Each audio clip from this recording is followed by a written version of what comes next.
Bismillahirrahmanirrahim.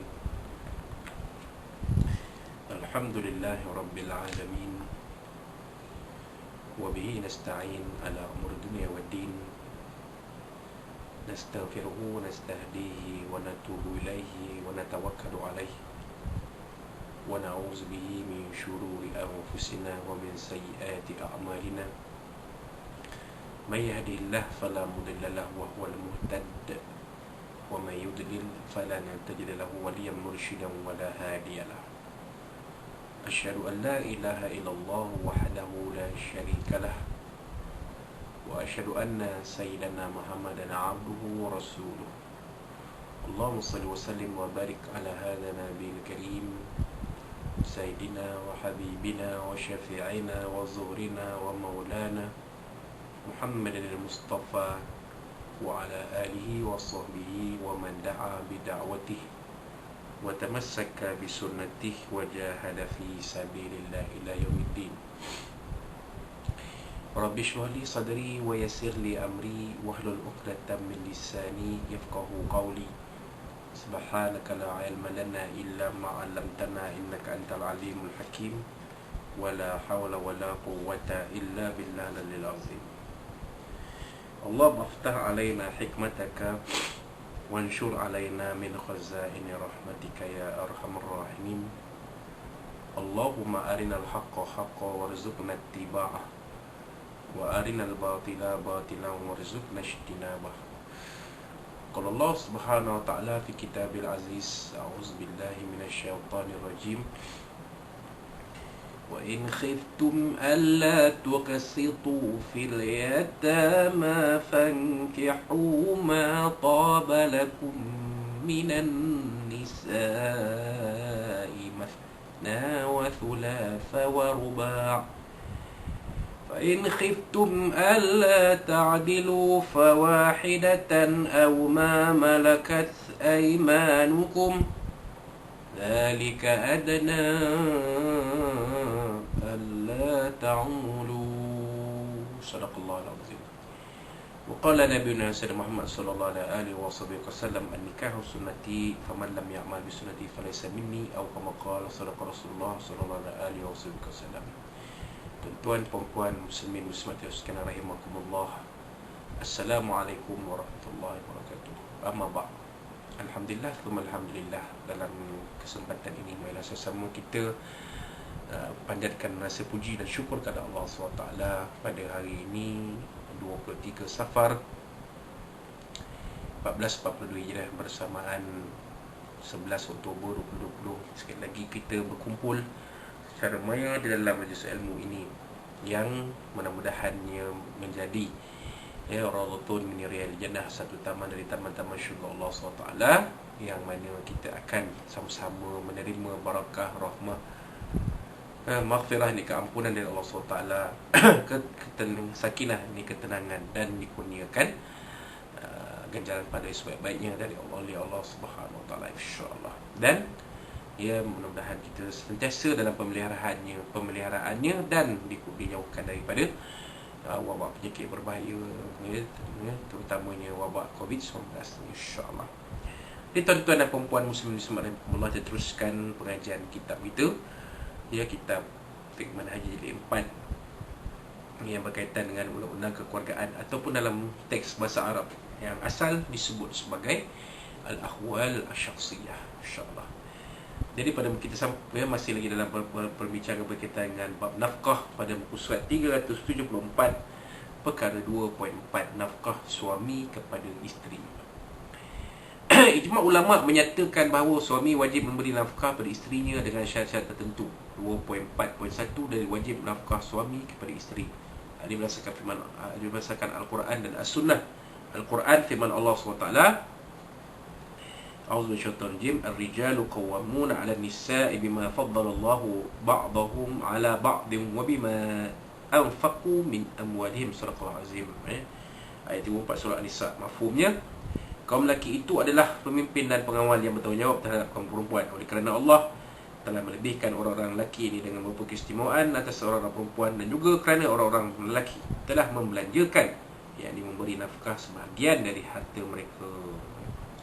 Ayat ini menunjukkan bahawa suamilah yang bertanggungjawab memberi nafkah. Begitu juga firman Allah SWT Azza wa Jalla, wal walidatu yurdi'na auladahun haulaini kamilaini liman arada an yutimma ar-radha'ah wa 'alal mauludi lahu rizquhunna wa kiswatuhunna bil ma'ruf. Surah Azim. Ayat 233 surah Al-Baqarah. Mafhumnya, dan ibu-ibu naklah menyusukan anak mereka selama 2 tahun genap, iaitu bagi orang yang nak menyempurnakan penyusuan itu. Dan kewajipan bapa pula ialah memberi makan dan pakaian kepada ibu itu menurut cara yang sepatutnya. Itulah 2 dalil daripada Al-Quran. As-Sunnah an Jabir radhiyallahu anhu, daripada Jabir bin Abdullah radhiyallahu anhu, qala Rasulullah sallallahu alaihi wasallam, telah bersabda Rasulullah sallallahu alaihi wasallam, fattaqullaha fin nisa'i. Bertakwalah pada Allah dalam mengendalikan urusan kaum wanita. Fa innakum afattumuhunna bi amanatillah. Kamu mengambil mereka dengan amanah Allah. Wastahlaltum furujahunna bi kalimatillah. Dan kamu mengambil mereka dengan amanah Allah, dan dihalalkan bagi kamu kemaluan mereka dengan kalimah Allah. Walakum alaihinna alla yuti'na furushakum ahadan takrahunah. Hak kamu yang wajib ditunaikan oleh si kamu ialah mereka tidak membenarkan orang yang kamu benci masuk ke tempat tidurmu. Fa in fa'alna dzalika fatribuhunna darban ghaira mubrih. Jika mereka melakukannya, pukullah mereka secara yang tidak menyakitkan. Walahunna alaikum rizquhunna wa kiswatuhunna bil ma'ruf. Kewajipan kamu pula ialah memberikan mereka nafkah dan pakaian yang sepatutnya. Wa qad taraktum fikum ma lan tadillu ba'dahu in atasaitum bihi. Kewajipan kamu ialah memberikan pakaian, kewajipan kamu pula memberikan mereka nafkah dan pakaian yang sepatutnya. Sesungguhnya aku tinggalkan satu perkara yang kamu tidak akan sesat selama-lamanya, saya kamu berpegang dengannya, kitabullah, iaitu kitab Allah SWT. Baik,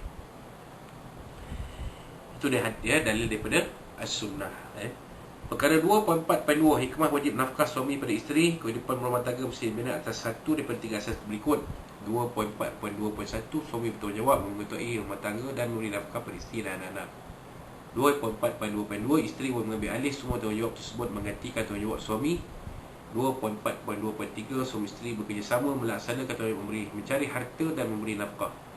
Persoalannya, apakah yang akan berlaku jika ditinggalkan asas pertama yang merupakan hukum syariat Islam, lalu mengambil asas yang kedua dan ketiga? Beberapa perkara akan berlaku kesan penting tersebut, iaitu ia melibatkan masalah mas kahwin, iaitu sama ada perempuan bertanggungjawab memberi mas kahwin semuanya kepada lelaki atau mereka bersama-sama bertanggungjawab menjadikan mas kahwin.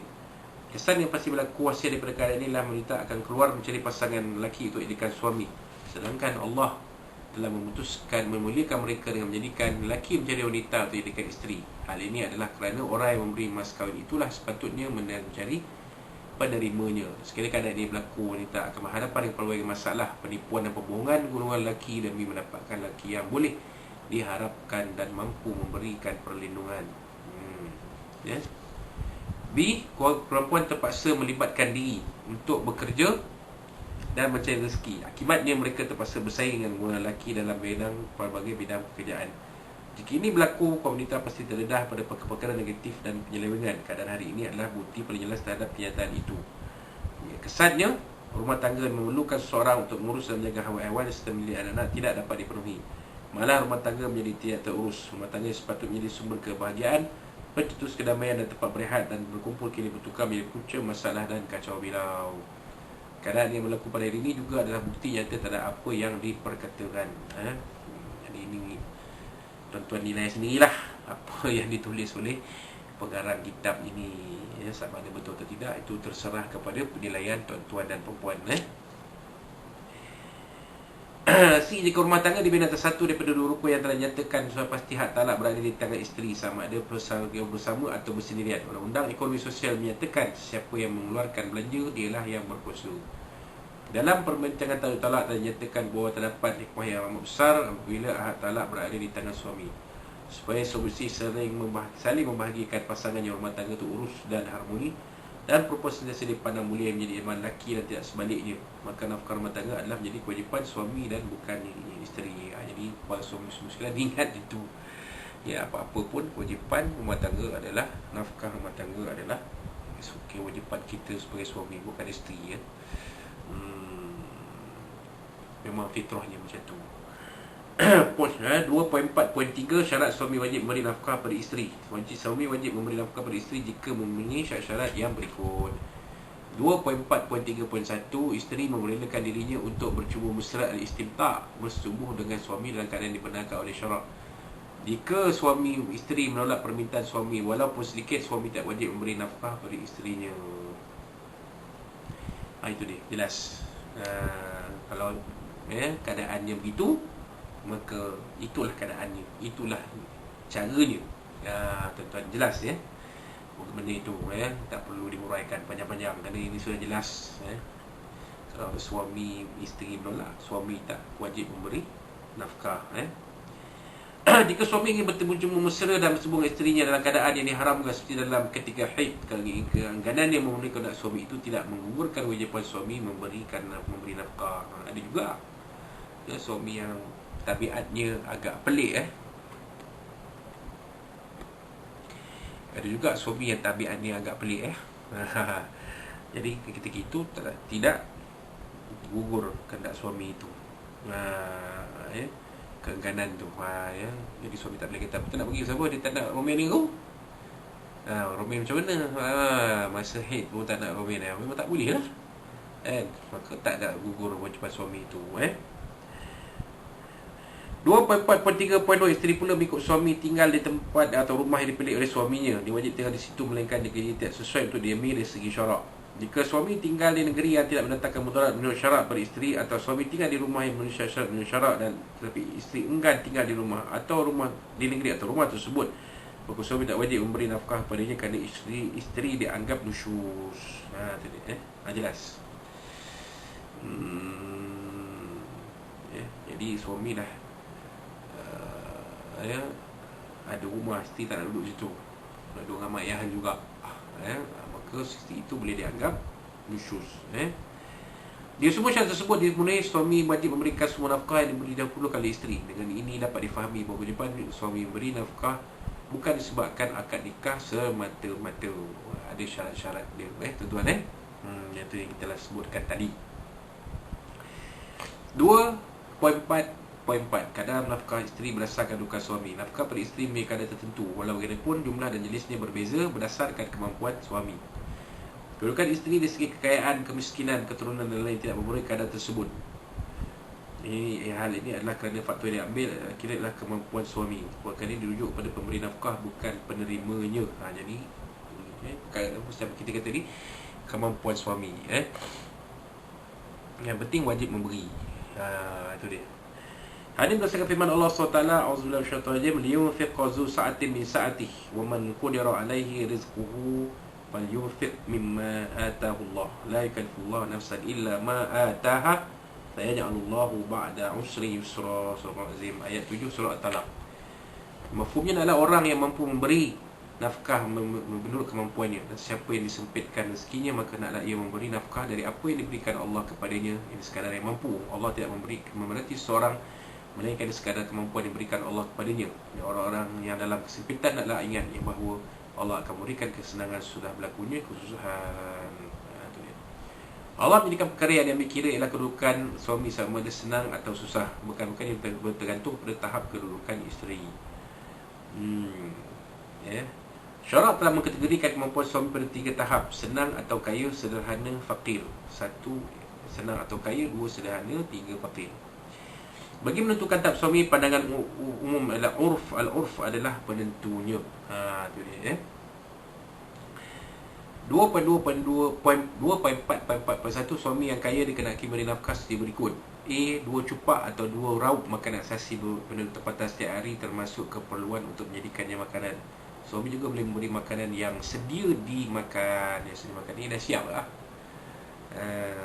Bukannya makanan mentah yang belum dimasak.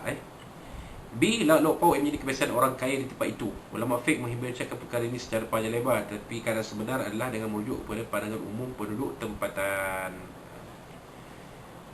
Lauk pauk jadi kebiasaan orang kaya tempat tu. Apa makan mana ni? Kalau di Ipoh ni dekat Simpang 3 ke, kat Pakiza ke, tu kalau makan lauk pauk lah. Ataupun di Starbucks ke.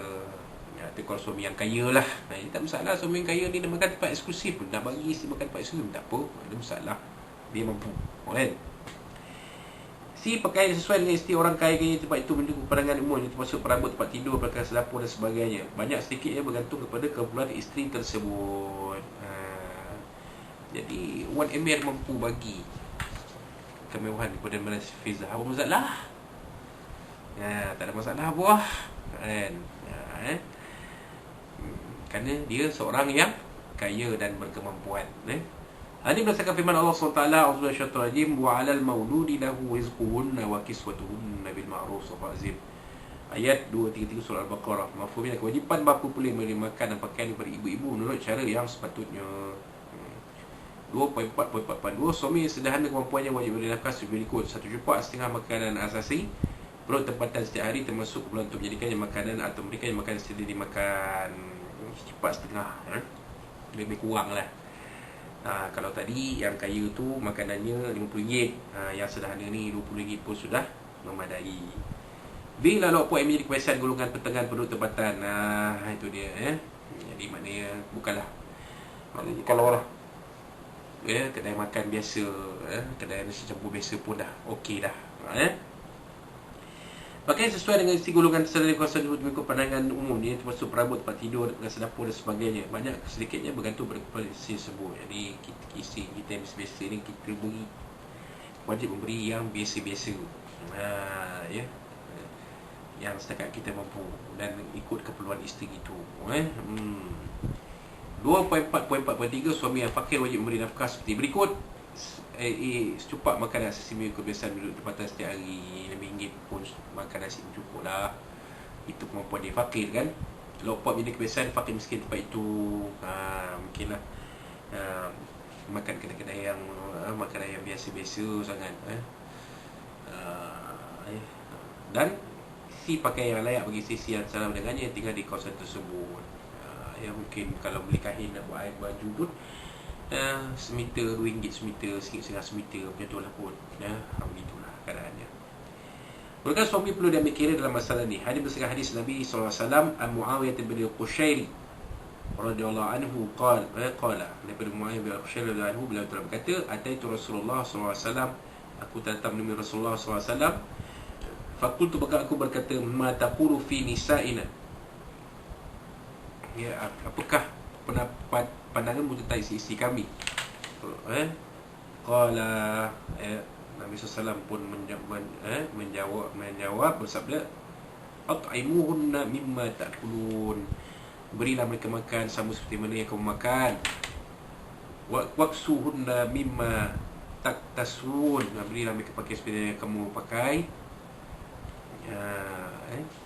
Kemudian wala tadribuhun, jangan pukul mereka, wala tuqabbihuhun, dan diam kamu hina mereka. Itu ada. Isteri kita ni macam mana pun isteri kita juga. Tak payah nak cek yang sempurna, yang sempurna sangat. Kadang-kadang yang sempurna, yang terlebih-lebih sempurna itulah yang menimbulkan banyak masalah pada kita. Wallahualam. 2.4.5 Nafkah tambahan. Sebagai tambahan pada nafkah isteri yang mengambil kira kedudukan suami yang berbeza adalah seperti berikut. 2.4.5 1. Rumah yang sesuai dengan kemampuan suami boleh diambil oleh isterinya. Sekarang kemampuan ini bagi keperluan asas yang sewajarnya. 2.4.5.2 Semua peralatan rumah untuk tujuan kebersihan, untuk alat soleh dan perhiasan diri jika suami meminta isteri berhias untuknya. Jadi suami isteri kena sedia kan.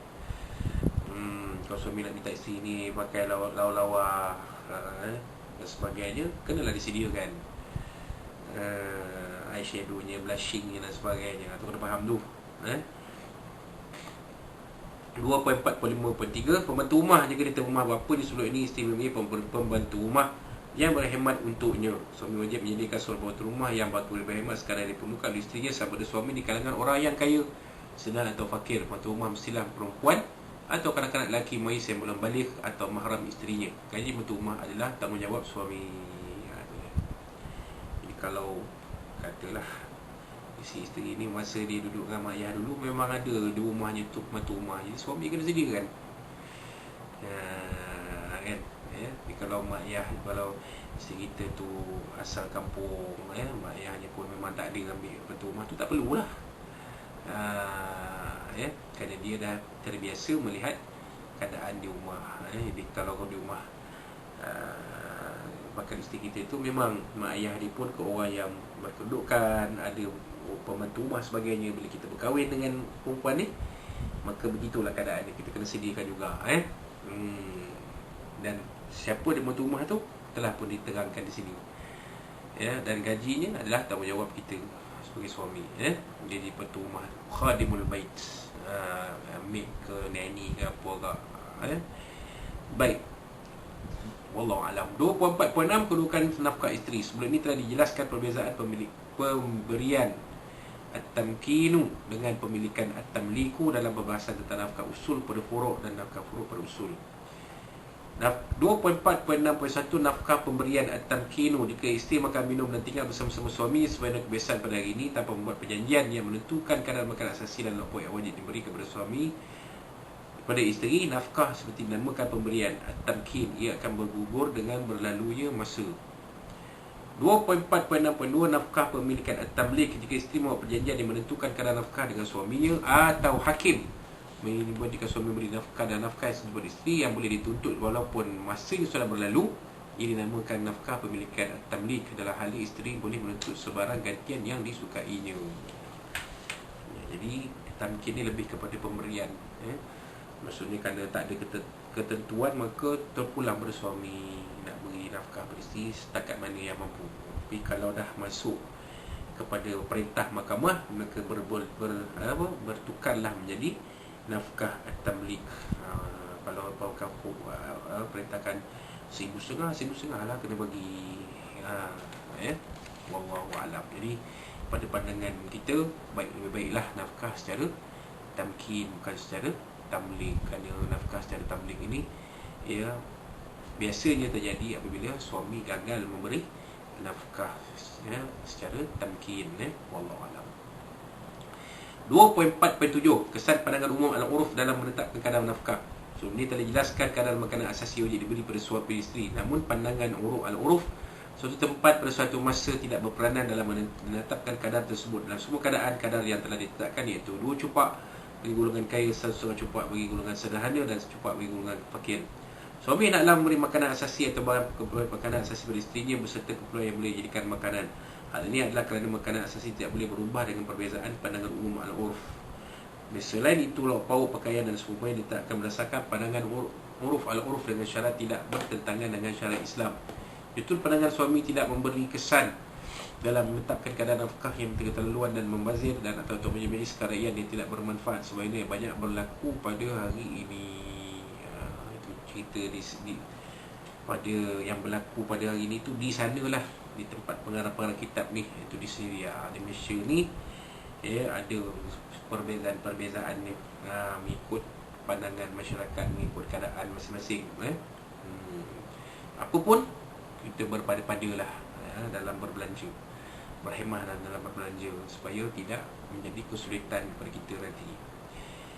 Baik, seterusnya perkara 2.4.8 suami tidak mampu memberi nafkah. Bila suami yang kaya mengalami kesempitan hidup hingga ke taraf sederhana atau fakir, maka kesempitan tersebut tidak memberikan sebarang kesan kepadanya. Isteri mesti setia bersama-sama suami dan menerima apa yang berlaku dengan redha. Jika kesempitan tersebut bertambah hingga ke tahap perdana, isteri boleh meminta fasakh. Jika isteri meminta fasakh, hakim mesti menerima tentang itu dan memisahkan mereka berdua. Walau bagaimanapun ketika tersebut tidak ambil selepas suami tidak mampu memberi nafkah sekurang-kurangnya 3 hari. Hal ini dilakukan untuk memastikan ketidakmampuan suami kerana kesempitan tersebut mungkin akan hilang dalam tempoh itu. Hal ini berdasarkan hadis Nabi SAW an Abu Hurairah radhiyallahu anhu, ada Nabi SAW bahawa Abu Hurairah bahawa suami Nabi SAW telah bersabda, "Ar-rajuli la yajidu ma yunfiqu 'ala imra'atihi." Pada seorang lelaki yang tidak memiliki sesuatu untuk diberi nafkah pada isterinya, yufarriq ya, yufarraqu bainahuma, pisahkan mereka berdua. Itu ya. Dia apabila suami gagal memberi nafkah pada isterinya, maka boleh si isteri untuk memohon fasakh. Gitu dengan syarat isteri itu memang nak mohon lah, dia tak boleh terima keadaan suami dia, maka boleh si isteri mohon fasakh dan boleh diteruskan fasakh itu. Bila isteri redha terus hidup bersama-sama suami yang tidak berkemampuan, dia mesti boleh meminta fasakh selepas itu. Ini adalah kerana mudarat yang disebabkan mungkin tidak mampu suami memberikan nafkah berlaku setiap hari, sedangkan pada setiap hari itu ada hukumnya yang tersendiri.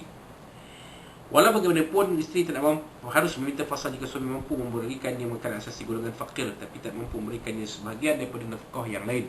Suami tidak mampu memberi lauk pauk. Ini adalah kerana ia bukannya makanan asasi dan manusia boleh hidup tanpanya. Ini kalau suami masih boleh memberi nafkah walaupun nafkah yang sangat asas, maka tidak haruslah isteri memohon fasakh. Dan timbang rasa kena ada lah, jangan macam Alibaba. Alibaba tu tak bekerja, memang tak nak bekerja, malas, alasannya ketulang reput. Maka itu memanglah keadaan isteri pun boleh meminta fasakh. Tapi tengok manusia dia mengajuk pun tak adalah pergi jumpa hakim dan minta fasakh. Ini berbeza dengan Aloya yang menjadi isteri kepada Sabaruddin tukang rasut kan. Jadi kalau tuan-tuan dah melihat siapakah ciri isteri yang tuan-tuan rasa sesuai, yang baik, isteri Nosiah ataupun sama ada Nosiah ataupun Aloya, dan tentulah Nosiah kerana dia setia pada Alibaba, cuma merajuk adat Datuk perempuan kan. Tapi bila Alibaba dapat kereta terpijak, Nosiah juga yang merasa kesenangannya kan. Tu dia. Betul bijaknya Tasih Piramli mendidik kita soal-soal kesetiaan dalam rumah tangga. Wallahu alam. Baik. Demikian halnya jika suami tak mampu menyediakan perbelanjaan pembantu rumah kerana khidmatnya hanya sebagai penyempurna, sedangkan tanggapannya seorang boleh melaksanakan tugas harian bersendirian. Kalau tak mampu, jangan dipaksa. Jadi suami isteri pun kena ada timbang rasa, dan suami pun kena ada timbang rasa lah. Jangan meminta isteri sesuatu yang isteri tidak mampu buat. Jadi suami buatlah, uruskanlah diri dengan sebaik-baiknya. Uruskan diri, biasa-biasa kalau basuh baju sendiri, basuh baju sendiri. Ini semua nak agak bini, isteri tu tunjuk buatlah. Dan kita sebagai suami ni cuba-cubalah ringankan tanggungjawab isteri. Wallahu a'lam. Namun jika suami tidak mampu menyediakan semua nafkah golongan tersebut, isteri berhak meminta fasakh. Itulah keadaannya. Kalau suami teruk sangat ni keadaan dia, maka kena pula mengisap dadah pula, maka lebih baiklah si isteri meminta fasakh. Wallahu a'lam. Itulah ceritanya berkaitan dengan nafkah suami kepada isteri. Maka akhirnya kita sudahi perbincangan kita pada hari ini dengan perkara 25, itu nafkah-nafkah lain. Di samping perkara yang dinyatakan seorang itu juga bertanggungjawab memberi nafkah pada harta benda miliknya. 51 nafkah pada haiwan. Haiwan terbagi kepada 3 jenis, iaitu haiwan yang halal dimakan, haiwan peliharaan yang tidak halal dimakan, dan haiwan bukan peliharaan. Binatang yang halal dimakan, termasuk di sinilah semua binatang yang halal dimakan. Pemiliknya boleh memilih sama ada memberinya makanan atau dan minuman. Bagi minum bolehkannya terus hidup, yang memilihnya untuk dimakan, menjualnya atau menghadiahkannya kepada orang lain.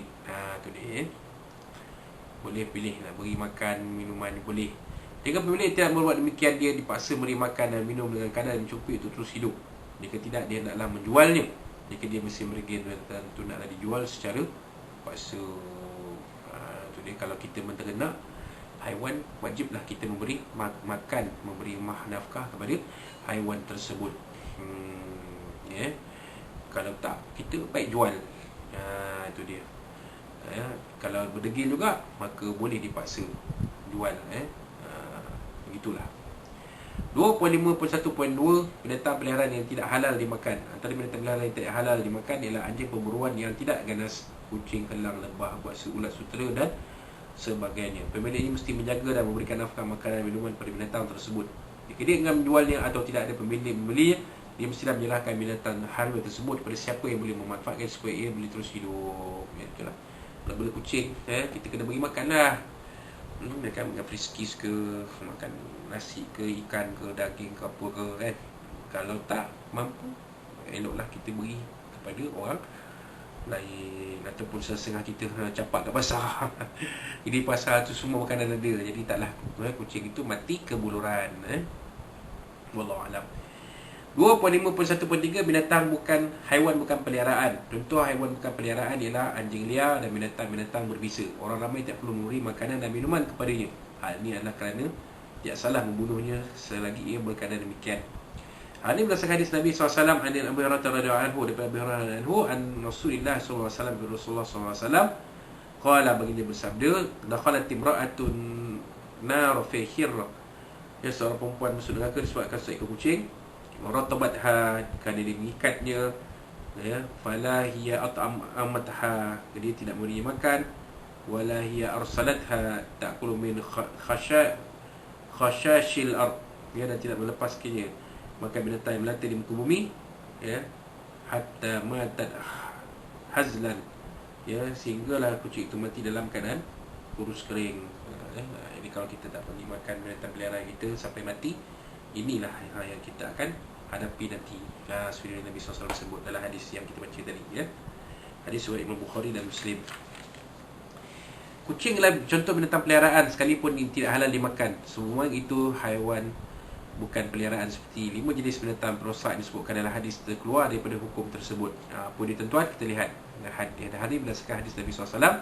Al-Sayyidah Aisyah radhiyallahu anha, daripada Sayyidah Aisyah radhiyallahu anha, hadis Nabi SAW annahu qala, daripada Nabi SAW bahawa begini telah bersabda, khamsun fawasiq, 5 jenis haiwan perosak dan berbahaya, yuqtalna fil hilli wal haram, yang perlu dibunuh sama ada di tanah halal ataupun di tanah haram, ini di Mekah dan Madinah. Al-hayyah, iaitu ular, ular memang ini berbahaya, perlu dibunuh. Wal ghurabul abqa, ya, gagak yang di belakang dan di perutnya berwarna putih, ya.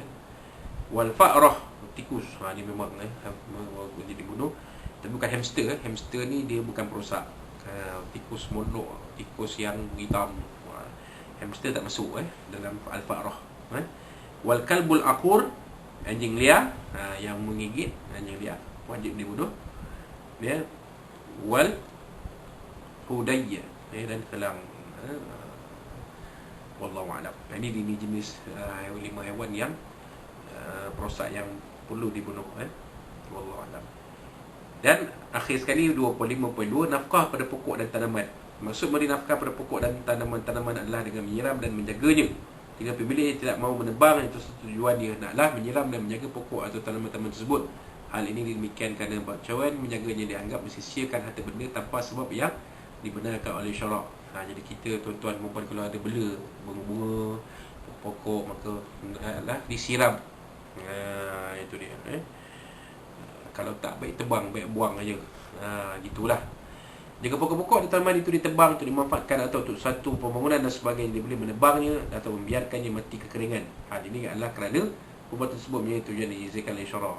Kalau nak ditebang, tak payah siram dah. Memang kita nak tebang pun besok lusa, dia tak payah siram. Itu dia. Ataupun untuk dimanfaatkan, contohnya, ataupun untuk memang kita rasanya nak buang, maka tak perlu kita siram, kita tebanglah pokok-pokok itu secepat yang mungkin.